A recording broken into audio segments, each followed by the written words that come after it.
Welcome to Finding the Fire. The fire inside is what drives us. Left unattended, it can burn out of control. In Finding the Fire, Cindy Jacobson speaks with guests, telling stories of trauma and triumph.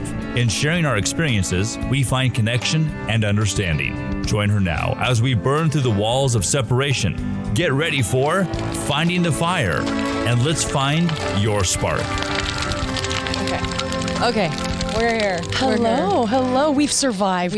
Oh my, I'm here. Are you here? I'm here. Do I have this? I did cough today, but I realized I'm still alive. Oh, okay. I don't have should we say the word? No, let's not even say it. Let's not even say it. So life shut down, right? It's canceled. Life canceled. We Everybody are coming go back to bed. On this podcast today to let you know life is canceled. Yep. It's all canceled. Just get back under the covers. Stay home. Forget about it. Hoard all your toilet paper. Yeah, you make can't a toilet even paper go any place. Nope. I know. Don't even think about it. So, the coronavirus, you guys, what in the world? Today we want to talk a little bit about what are your thoughts? And we're going to kind of just talk about both sides, right? Right. Because until not too long ago, I thought it was a farce, just okay, whatever. And then I've been forced to study some things, and I still feel like I'm on both sides of the fence or of the completely argument. So I'm completely on both sides too, okay? Because I'm a nurse. We went through H1N1, which was swine flu for those that don't know the new technical term. And when swine flu came around, what was that, 2009, because my daughter was just born, we went through this whole thing right at the hospital. We had all this mandatory overtime training. We wore hazmat suits, the whole works to train for this swine flu that was going to kill us all. And if you were diagnosed with it at the hospital, I don't know if this was widespread everywhere, but I know at the hospital, if we were diagnosed with it, we were mandatory quarantined for 7 days. And my little, I love this. So my little 6-month-old was the first diagnosed in our hospital of H1N1 swine flu. That's 6 amazing. months old. And she was fine. I mean, eventually, right? Well, we were quarantined to our house. Everybody thought we were lepers. It was so sweet because my coworkers brought care packages and dropped food off. But I'm I can't leave what's going on here? I couldn't go to work. Long story short, she was the only one in the family that got it. She had a little bit of a cold, which was hard because she was a breastfeeding infant, so mm-hmm. You know how babies can't have to breathe through their nose while they eat. So as a mom, that's always stressful to see your baby go through. But literally, that's all that happened to us. And I leave it there because we're gonna mess with it. Yep. And so I had to take 7 days off work, and I'm I have to take PTO. I'm not even sick. So thankfully my manager was amazing, and she had HR pay me because it was their requirement for me to stay home, and I got paid and everything. Mention HR had to pay you. I know. Interesting, right? Going back to something similar to that in a minute.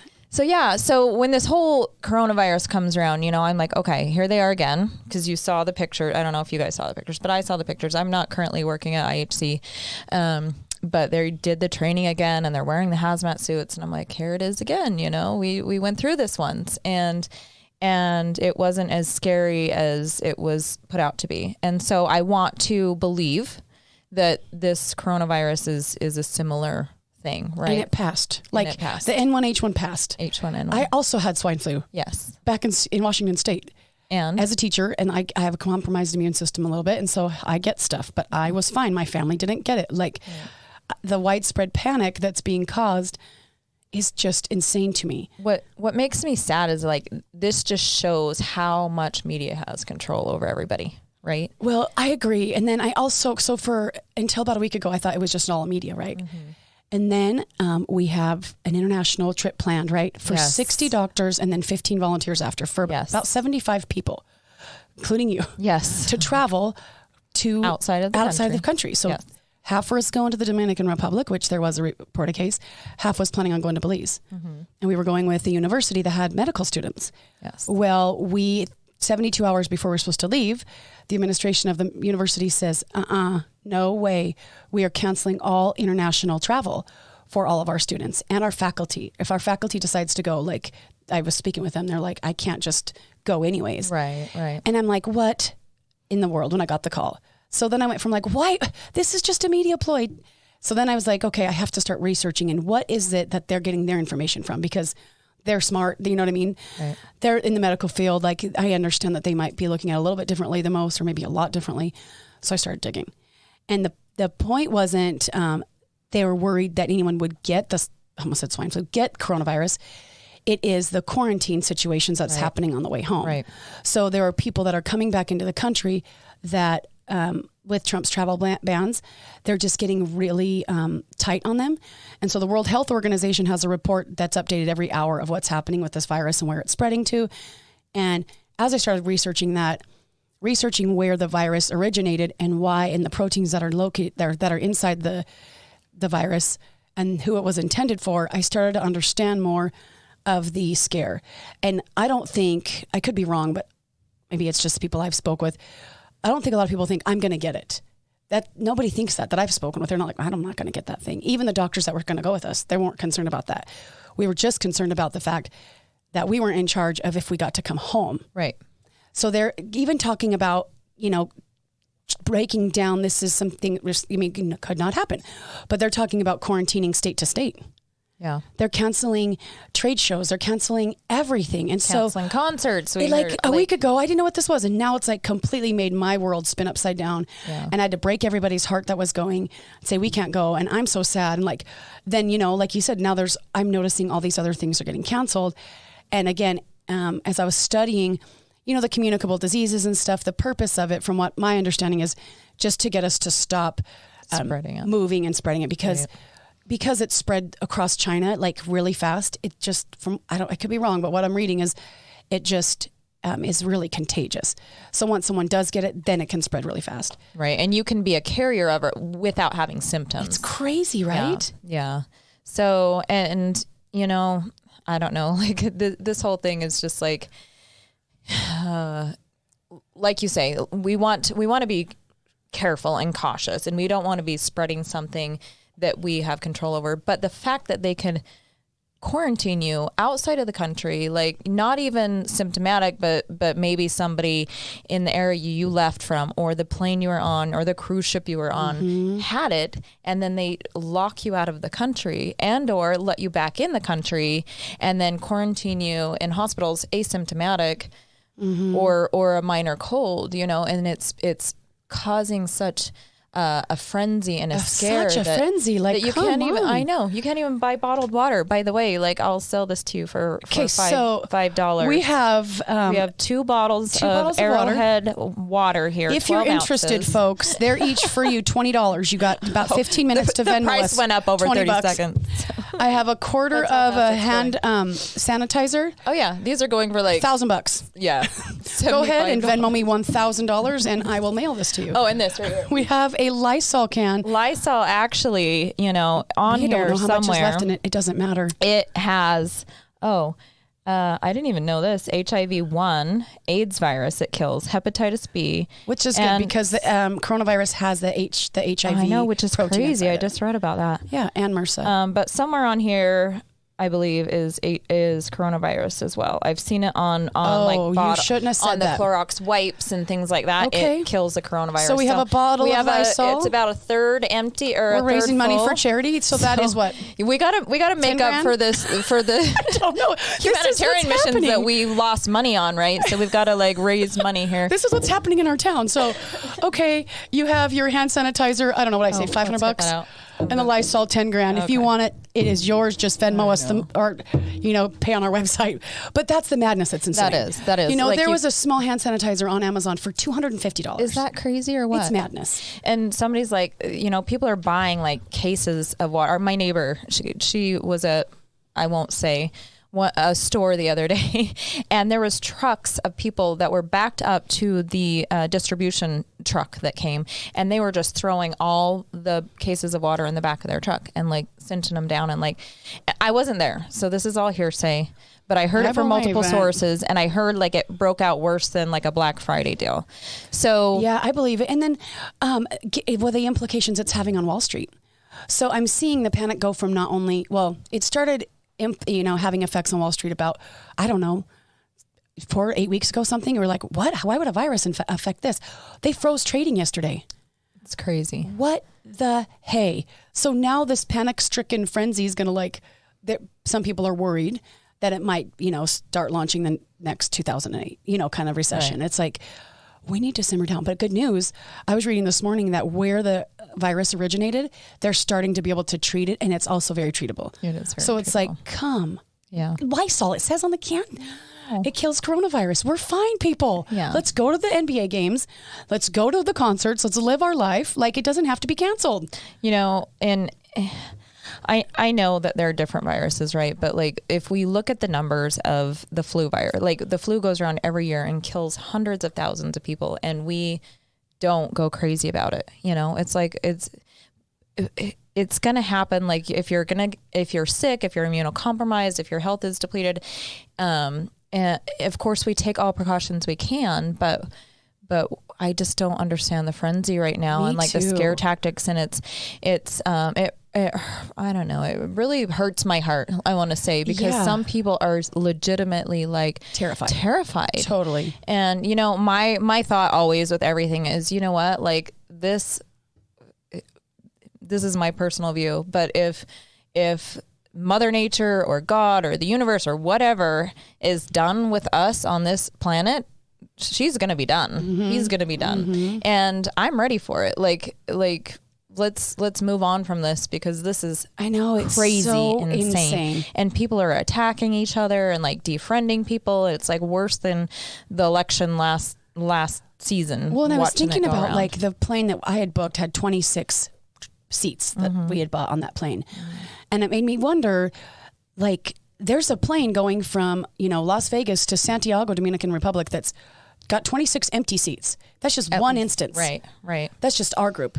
But when I contacted the people in country, they're like, everybody's canceling. Yeah. So all of their economies are going to be destroyed. I can't even imagine, because those countries, and places in particular are very hurting for money anyway. So so when people come on vacation or on humanitarian trips or whatever, that's their bread and butter. Yeah, that's their bread and butter. And suddenly everyone's like not going anywhere. And one good thing is, like, we already paid our employees and stuff before we left, and they bought food for our people and water and snacks, and so we were able to stimulate their economy. They got to eat the food, I guess. So, some good was still done, but it is really disheartening that this panic-stricken madness is happening. What's up with our timer? Are we done?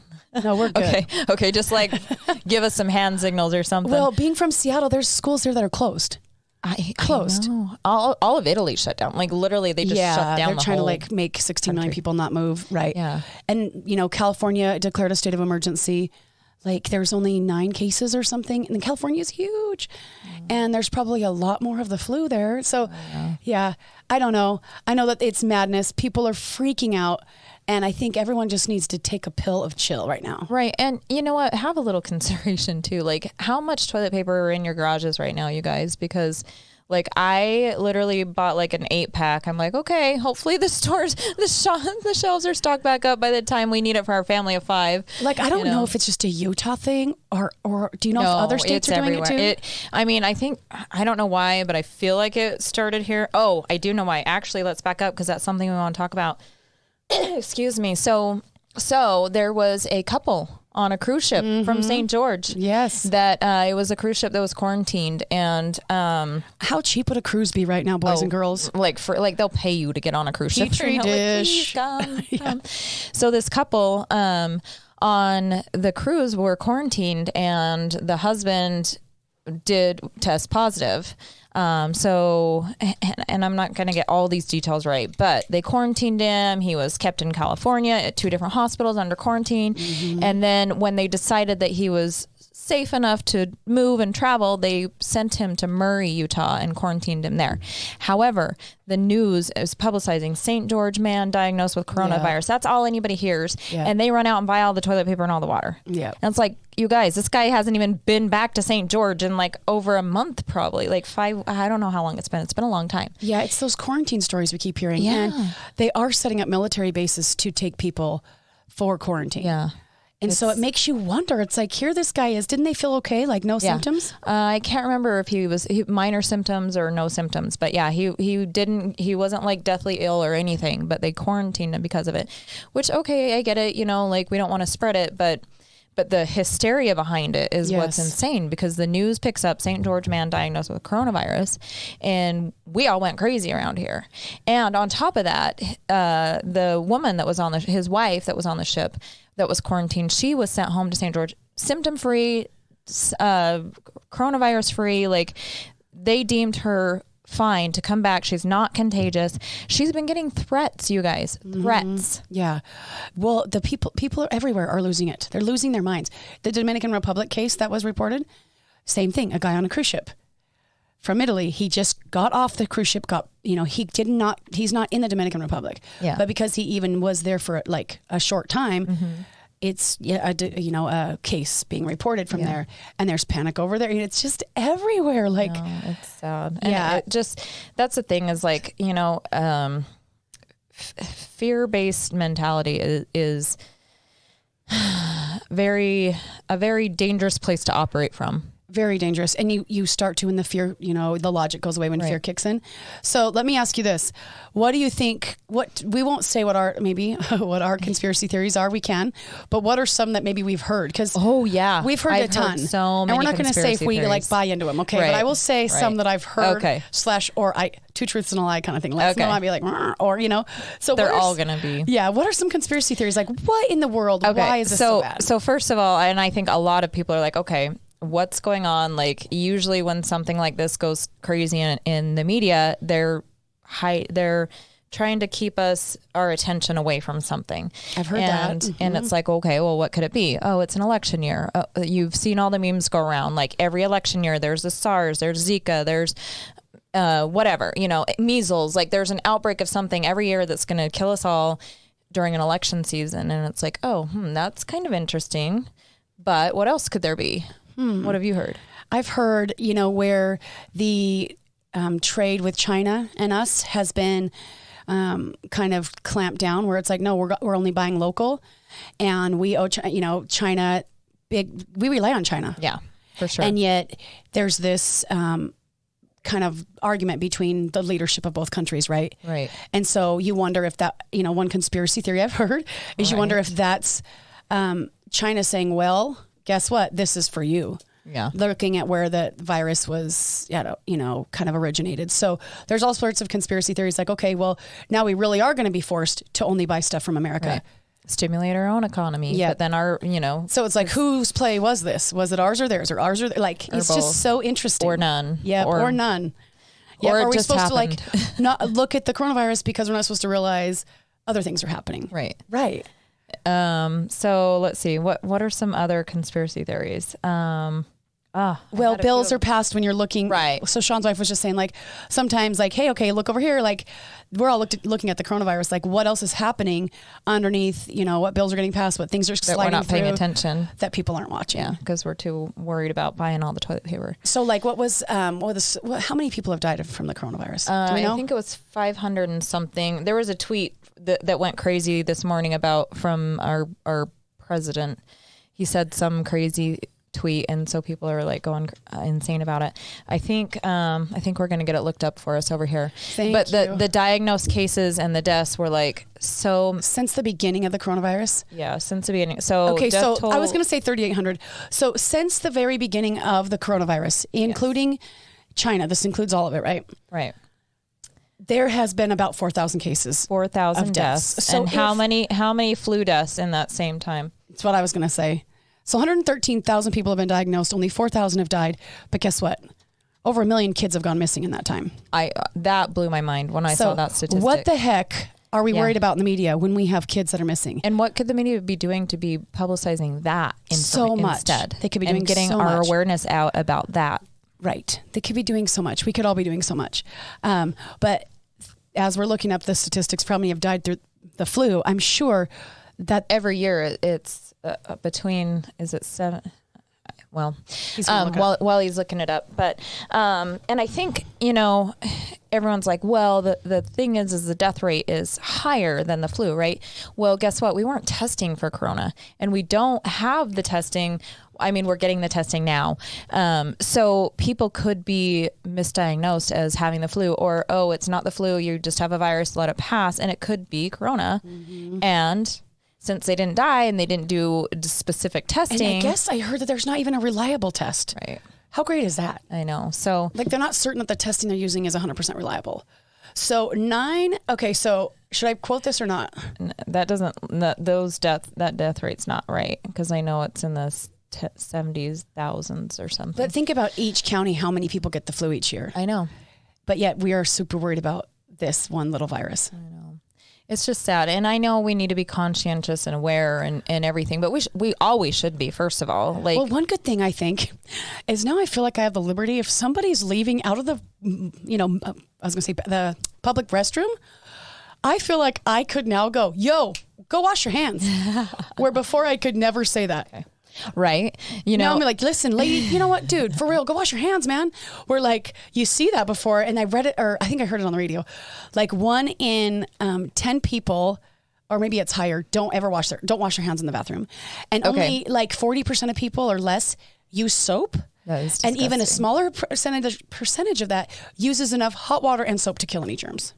That is so regardless of what virus it is, let's just, get out some just clean. Wash your hands, people. Hand washing conversations. Wash your hands. And if you're sick, stay home. Yeah. Like, let's be smart, But yeah, hand washing. I saw a meme. Somebody was like, oh, now because of coronavirus, 4 out of 5, or I don't know what the statistic was, but they were saying men are now washing their hands after the bathroom.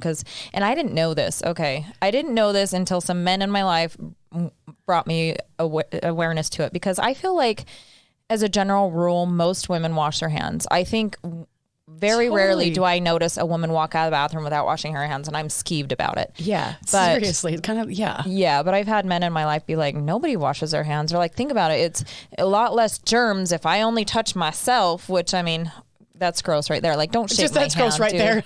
Don't shake my hand if you have not washed your hands. I think I'm going to die. But yeah, they're like, I have more risk of getting more germs if I touch all the sink and everything else to wash my hands. And did you find out who died? How many people died from the flu? Well, people can look it up. I'm not worried about it, but I know it's more. But yeah, it's a lot of people that die of the flu. P.S. By the way, electrolytes, you guys, potassium, magnesium, that's what kills you. That's what kills you when you're sick, is your electrolytes deplete. Potassium is burn up like that when you're stressed and sick. And that's what's killing people. And we don't even think of basic minor things. Just a quick story. A friend of mine's little boy, 3 years old, he was high fever, had 103 point something fever the other night, and like tremoring, and she was terrified. And I'm like, 52,000 flu deaths, 20 to 52,000. It's a little bit more than 4,000. Yeah. So I brought her some body armor, which is nature's electrolytes. It's coconut water and fruit juices. And I was there, and he woke up screeching, this horrible screech, and she just fed him this body armor. And within minutes, he was like up and about and asking where his sister was and how, like just fine. And then let the fever ride out and just kept him with electrolytes. And in a day and a half, gone. And he's fine. His fever went from 103 overnight to 100 to he was fine the next day. But make sure you keep up on your electrolytes, because that's what puts you in harm's way. So I think we're about, that's a good tip. Right. Yeah. We're about wrapping up. So the moral of the story is life doesn't have to be canceled, right? Don't cancel life. Don't be greedy. Don't buy all the toilet paper. Wash your hands. Stay home if you're sick. Don't feed into the fear. If you are one of those psychopaths, I mean, come on, buy our, yes. Here, we got some we will water sell for you some water for a lot, and we will 2 go for $50. help charity with it. But come on, let's use our common sense here. Absolutely. So, yes. Anyway, till next time. Until next time. Thanks. I don't know if we're still going, so we'll just chat because our shut up timer is not working today. Well, I think it got the virus. I think probably did. And seriously, I just really think if we start selling these things. I know. By the way, I'm taking this out of the podcast studio with me. The Lysol can. I don't even know if it's expired. Does Lysol expire? I don't know. Oh, there is an expiration date. I don't care. It's probably still worth some monies. Fab. What month is Fab? F-A-B. April. Yeah. I don't know. Seriously. There's some date on there. A fabulous Please keep date. your heads on, folks. Yeah. Don't go your bananas. heads. Other people actually need toilet paper to just like, I don't know. To live. Keep their family alive. I'm going to start crocheting. Not alive. You're not going to die. Did you see that meme of the crocheted toilet paper? I'm like, oh my gosh, that's so funny. I love like, it. why don't you stock up on something else? Like, I'm Toilet not paper, though. sure about this. Just get a bidet and like spray your bum off. You know, get in the shower. I don't know. Do something. What did our forefathers do prior to that? I know, right? Before toilet paper was like, invented. wouldn't you like if you were really freaking out, like stock up on food or something? I would think so. Or Medications? ammunition. Oh, wait, did I say that? You know it. You know. Yeah. I'd rather have ammo. You're going to give me your toilet You've been paper. listening Just to kidding. Finding I'm totally the Fire. kidding. I know, Where right? we are You finding buy all the deeper toilet paper, I'll buy the connections through sharing our ammo. life experience. Being placed in foster care, losing a child to SIDS, and a husband to suicide, Cindy has turned her story into the fuel that drives her. To be featured as a guest, go to findingthefire.com. Cindy is a former NICU nurse, a foster parent, has started a nonprofit, helps others, and supports her family by selling real estate. To find out more, go to involvedcommunity.com.